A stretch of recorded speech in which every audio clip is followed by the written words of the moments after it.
सगळे पुढे गेल्यानंतर महिला संपल्याशिवाय पुरुषांनी आत यायचं नाही. आणि याचं चला त्या विद्यार्थिनी महिला संपल्याची विद्यार्थिनी घ्या. इकडे लक्ष द्या, इकडे लक्ष द्या तुम्ही. त्या महिला संपल्याची विद्यार्थिनी घ्या.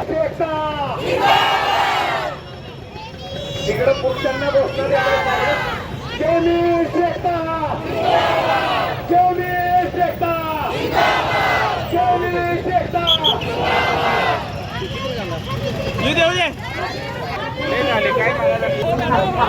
बंद करा, बंद करा. ऑनलाईन औषध विक्री बंद करा. बंद करा, बंद करा. ऑनलाईन औषध करा.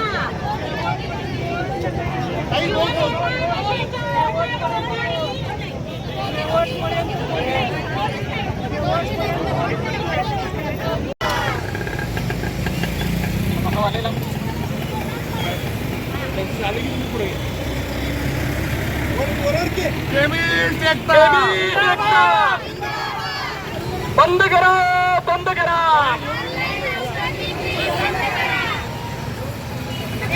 आपला केबीस, आपला केबीस, आपला जवळचा मित्र, आपला केबीस. त्याला हलवू नको म्हणा. केबीस सेक्टर. ऑनलाईन औषध विक्री बंद. ऑनलाईन औषध विक्री बंद. ऑनलाईन विक्रीचा निषेध. ऑनलाईन विक्रीचा निषेध. ऑनलाईन विक्री होय सगळं मेडिकल आज बंद आहे. ऑनलाईन विक्री बंद करा.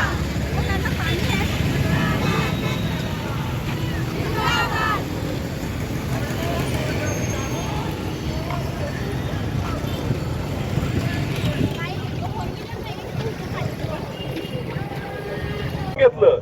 माझंही म्हणणं होतं एक खासदार म्हणून लोकप्रतिनिधी म्हणून मला ऑनलाईन ऑर्डर करता यावं असं मलाही वाटतंय. मात्र तुम्ही जे समजून सांगितलं की ऑनलाईन ऑर्डर करताना माझ्या दुकानात करा. ऑनलाईन ऑर्डर करत असताना कुठेतरी राज्याबाहेर कोणतरी बसलेला आहे, त्याला प्रिस्क्रिप्शन काय माहित नाही, कुठलं औषध द्यायचं माहित नाही, ते औषध आलेलं त्याची एक्सपायरी काय माहित नाही, जेन्युअन आहे, खरं आहे का खोटं आहे, डुप्लिकेट आहे हे माहित नाही, दिल्यावर त्याच्या अंगावर काय झालं तर जबाबदारी स्वीकारायला कोण नाही, अशी परिस्थिती असताना तुम्ही ऑनलाईनला का प्रोत्साहन देता, हा तुमचा जो प्रश्न आहे हा पट्ट्यासारखा असल्यामुळे या प्रश्नासाठी तुम्ही रस्त्यावर उभारलाय, रास्त उभारलाय असं मला वाटतं. आणि म्हणून तुमच्या मागणीच्या निगडीत एक सांगलीचा मोठा प्रश्न आहे नशेचा आणि नशेतनं होणाऱ्या गुन्हेगारीचा. आज सांगली मोठ्या प्रमाणात नशा होत असतो आणि नशातनं एखादी घटना घडली तर पहिला त्रास त्या ठिकाणच्या परिसरातील सगळ्या दुकानदारांना, केमिस्ट आणि ड्रगिस्टना होतो. आणि अर्थात नंतर माहिती निघाली तर त्या कुठल्याही दुकानात त्याला ते औषधं मिळाली नसतात, नशेची औषधं मिळाली नसतात, त्याने ती ऑनलाईन खरेदी केली असतात. ऑनलाईन नशेचे औषधं देत असताना कुठलीही प्रिस्क्रिप्शन बघितली जात नाही. बोगस कोणतरी तो डॉक्टर बसतो, खरोखर डॉक्टर आहे का, तो पॉन्झी स्कीम आहे का खोटा आहे हे सुद्धा त्या ठिकाणी माहित नसते. औषध दिली जातात. आज प्रेग्नन्सी टर्मिनेट करण्यासाठी सुद्धा आज ऑनलाईन आज या ठिकाणी औषधं मिळतात. ह्याला कुठलाही कंट्रोल राहिलेला नाही.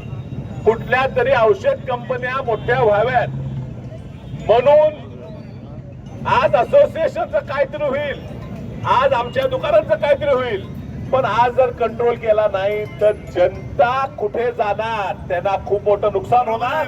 हे माध्यम आहे, केमिस्ट ड्रगिस्ट एक माध्यम आहे, कंट्रोल होतो.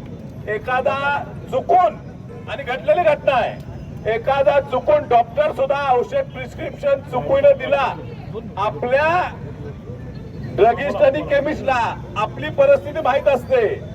असं झालेलं आहे, एखाद्या पेशंटला गोळी लिहून दिली आणि मग केमिस्टनी सांगितलं, अरे बाबा तुला हे दुसरं अडचण आहे, तू ही पण गोळी घेतोस, ही गोळी तुला चालणार नाही, डॉक्टरांकडनं बदलून आण, हे पण सांगायचं काम आज तो केमिस्ट करतो. सगळे पुढे गेल्यानंतर महिला संपल्याशिवाय पुरुषांनी आत यायचं नाही. आणि चला त्या विद्यार्थिनी महिला संपल्याची विद्यार्थिनी घ्या. इकडे लक्ष द्या. इकडे लक्ष द्या तुम्ही. त्या महिला संपलेली विद्यार्थिनी घ्या. तिकडे पुरुषांना बसणं द्यायला. केमिस्ट एकता, केमिस्ट एकता, केमिस्ट एकता.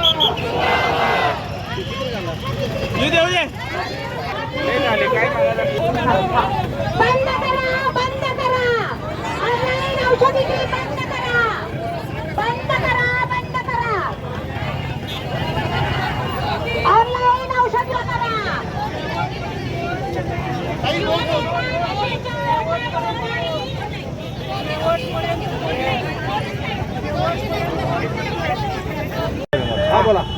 अखिल भारतीय औषध विक्रेता संघ आणि महाराष्ट्र राज्य केमिस्ट असोसिएशन ह्यांनी जो पुकारलेला बंद होता, आमचे राज्याचे आणि देशाचे अध्यक्ष आदरणीय जगन्नाथराव शिंदे यांनी जे आवाहन केलं होतं, ह्या नशेखोरीची औषधं जी ऑनलाईनवर मिळतात, गर्भपाताची जी औषधं ऑनलाईनवर मिळतात आणि सामान्य व्यापाराचं जे नुकसान होतं आहे, त्या नुकसानीला या लोकांचा प्रचंड विरोध आहे.